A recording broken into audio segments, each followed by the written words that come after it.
요즘 공과금 고지서 보시면 깜짝 놀라신 분 많으시죠?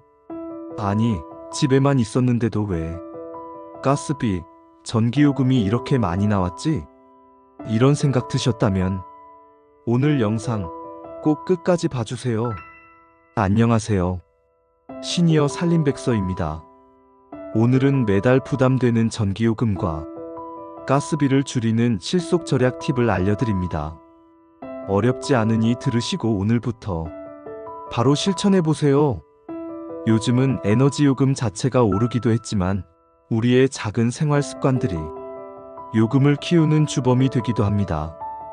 겨울엔 온수매트, 여름엔 에어컨 계속 틀게 되죠. 꺼둔 줄 알았는데 대기 전력은 계속 나가고 있었어요. 하지만 걱정 마세요. 지금부터 알려드릴 방법들은 어르신도 쉽게 따라 하실 수 있는 절약법입니다. 그리고 오늘 이 영상 끝까지 보시면 정부에서 시니어분들을 위해 지원하는 에너지요금 지원 정책까지 알려드리니 놓치지 마세요. 먼저 전기요금 절약 팁부터 살펴볼까요? 첫 번째, 멀티탭은 꼭 꺼두세요. 대기 전력만 꺼도 최대 10%까지 절약할 수 있다는 사실 알고 계셨나요? TV, 전자레인지, 셋톱박스, 온수기 같은 가전제품들은 사용하지 않을 때도 전기를 계속 소모하고 있어요. 특히 셋톱박스는 항상 켜져 있는 경우가 많은데요. 사용하지 않을 때는 멀티탭 전원을 확실히 꺼서 대기 전력을 차단해주세요. 팁: 멀티탭의 빨간 불이 완전히 꺼져야 진짜 전원이 차단된 거라는 것 잊지 마세요. 다음은 냉장고 사용법인데요. 냉장고는 너무 비우거나 꽉 채우면 안 돼요. 냉장고 속이 너무 비어 있으면 냉각 효율이 떨어져서 불필요한 전력 낭비가 생길 수 있어요. 반대로 너무 꽉 채우면 냉기 순환이 제대로 안 돼서 음식물이 상하기도 쉽고 역시나 전기를 더 많이 쓰게 된답니다. 냉장고 안은 전체 용량의 6070% 정도만 채우는 것이 가장 적당해요. 그리고 냉장고 뒷면에 쌓인 먼지도 전력 낭비의 주범이라는 사실. 주기적으로 냉장고 뒷면의 먼지를 제거해주면 전기 절약은 물론 냉장고 수명 연장에도 큰 도움이 된답니다. 세 번째, 무릎 담요를 활용해보세요.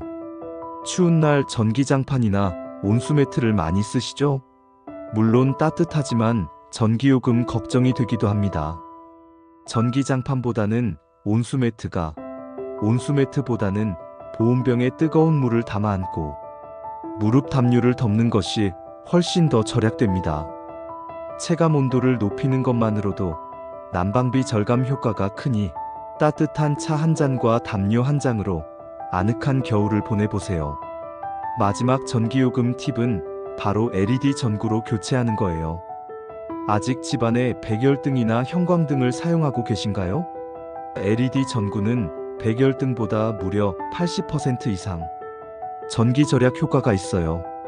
초기 비용이 조금 들더라도 1년 안에 충분히 본전을 뽑고도 남는답니다. 밝기는 더 밝아지고 수명은 더 길어진 LED 전구로 교체해서 전기요금도 아끼고 밝은 집에서 생활해보세요.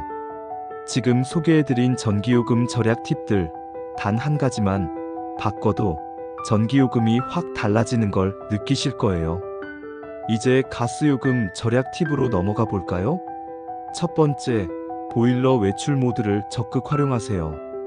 외출할 때 보일러를 완전히 끄는 분들이 많으신데요. 오히려 실내 온도가 너무 떨어져서 다시 난방할 때 더 많은 가스가 소모될 수 있어요. 잠깐 외출할 때는 보일러를 완전히 끄기보다 외출 모드로 설정해주세요. 외출 모드는 동파를 방지하고 최소한의 온도를 유지해주기 때문에 집에 돌아와서 난방을 다시 시작할 때 훨씬 적은 연료로도 충분히 따뜻해질 수 있답니다. 배관만 데워도 충분히 따뜻하고 연료도 아낄 수 있는 실속 있는 방법이죠. 두 번째, 온수 사용은 짧게 해주세요. 샤워할 때 샤워기를 틀어놓은 채로 다른 일을 보는 경우가 있으시죠? 낭비되는 물만큼 가스비도 계속 나가고 있다는 사실. 1분만 온수 사용 시간을 줄여도 연간 수천 원의 가스비를 절약할 수 있어요. 꼭 필요한 만큼만 온수를 사용하고 온수 샤워 시간은 최대한 짧게 해보는 습관을 길러보세요. 세 번째, 문풍지와 뽁뽁이는 필수입니다. 겨울철 난방비 절약의 최강 조합은 바로 문풍지와 뽁뽁이예요. 창문 틈새로 들어오는 찬바람만 막아도 실내 온도가 몇 도씩 올라가는 효과를 볼 수 있어요. 문풍지는 문틈이나 창문 틈새에 붙여 찬바람을 막고, 뽁뽁이는 창문에 붙여 단열 효과를 높여줍니다. 팁: 뽁뽁이를 창문에 붙일 때 창틀이 아닌 유리창 전체를 덮는 것이 중요해요. 공기층을 충분히 확보해야 단열 효과가 극대화된답니다. 네 번째, 요리할 때는 뚜껑을 꼭 닫아주세요. 간단하지만 효과는 확실한 방법인데요. 냄비나 프라이팬의 뚜껑을 닫고 요리하면 열 손실이 줄어들어 끓는 속도가 2배 빨라져요. 그만큼 가스 사용량도 줄고 요리 시간도 단축되니 일석이조의 효과를 볼 수 있습니다. 그리고 전기밥솥의 보온 기능은 생각보다 전기를 많이 잡아먹어요. 밥을 다 드시면 보온 기능을 오래 켜두지 말고 남은 밥은 냉동 보관하는 것이 전기요금을 아끼는 좋은 방법입니다. 이제 가장 중요한 정보, 바로 시니어를 위한 에너지요금 지원 정책을 알아볼 차례입니다. 2025년 한국 정부는 에너지 취약계층, 특히 시니어 어르신들을 위한 다양한 에너지요금 지원 정책을 시행하고 있어요. 전기요금과 난방비 부담을 덜어드리고 더 안전하고 편안한 생활을 할 수 있도록 돕는 아주 중요한 정책들입니다. 첫 번째는 에너지 바우처입니다. 에너지 바우처는 정부가 전기, 도시가스, 지역난방, 등유, LPG, 연탄 등을 구입할 수 있도록 지원하는 복지제도예요. 단순한 지원금을 넘어 에너지 형평성을 높이고 기본적인 생활권을 보장하는 중요한 복지제도입니다. 지원 대상은 국민기초생활보장법에 따른 생계, 의료, 주거, 교육, 급여 수급자이면서 가구원 중 만 65세 이상, 노인이나 만 6세 미만, 영유아, 등록장애인, 임산부, 중증질환자, 한부모 가족, 소년 소녀가정 등에 해당해야 합니다. 지원 금액은 가구원 수에 따라 달라지는데요. 1인 가구는 약 29만 5천 원, 2인 가구는 약 40만 7천 원, 3인 가구는 약 53만 2천 원, 4인 이상 가구는 약 70만 1천 원 정도를 지원받을 수 있어요.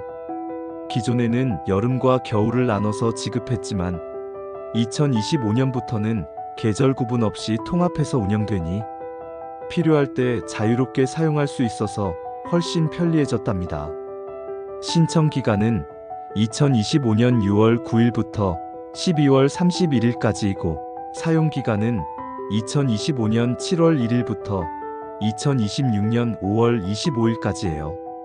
신청 방법은 주민등록상 거주지 읍면동 행정복지센터에 방문하시거나 복지로 웹사이트를 통해 온라인으로도 신청할 수 있습니다.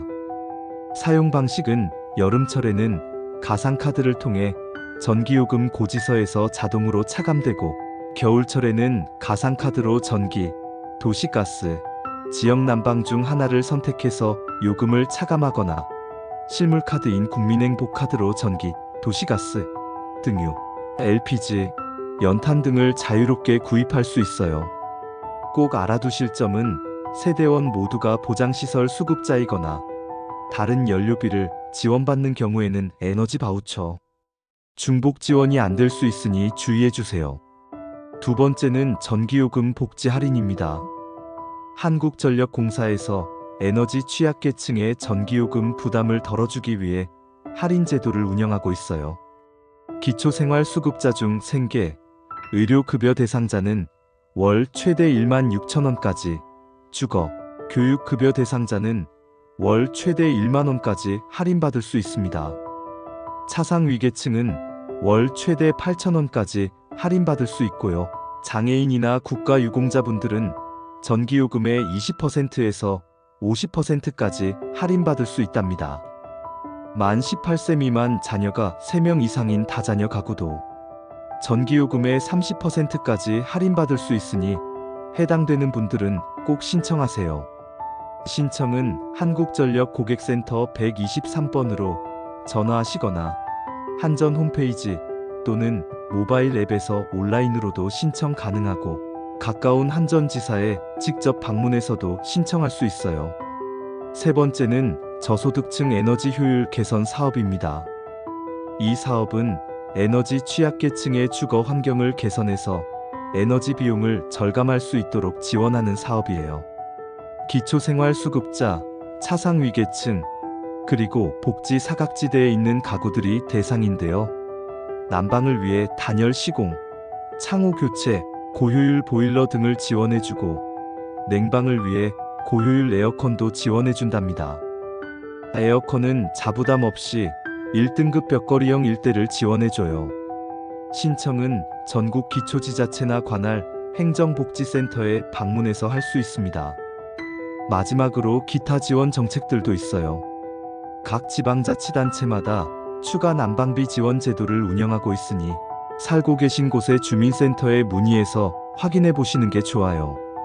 그리고 갑작스러운 위기 상황으로 생계 유지가 어려운 가구를 위한 긴급복지 난방비 지원도 있답니다.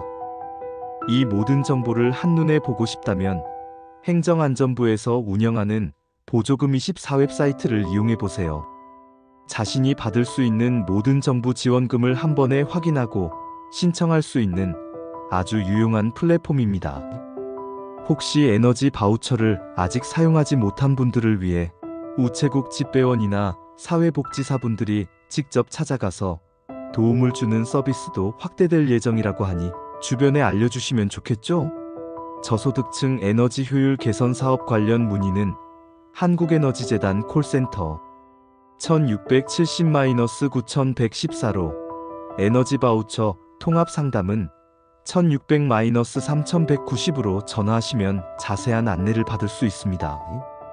여러분은 어떤 절약 방법을 쓰고 계신가요? 오늘 소개해드린 팁 중에서 처음 알게 되신 것도 있으신가요? 댓글로 남겨주시면 다음 영상에서 소개해드릴게요. 생활비는 줄이고 따뜻함은 그대로. 오늘 알려드린 방법 23가지만 실천해보셔도 효과 분명히 있습니다. 시니어 살림백서 채널은 50대 이상을 위한 건강생활 꿀팁을 쉽고 친절하게 전해드립니다. 좋아요와 구독, 댓글도 많이 남겨주세요. 함께 절약하고 건강한 일상 만들어가요.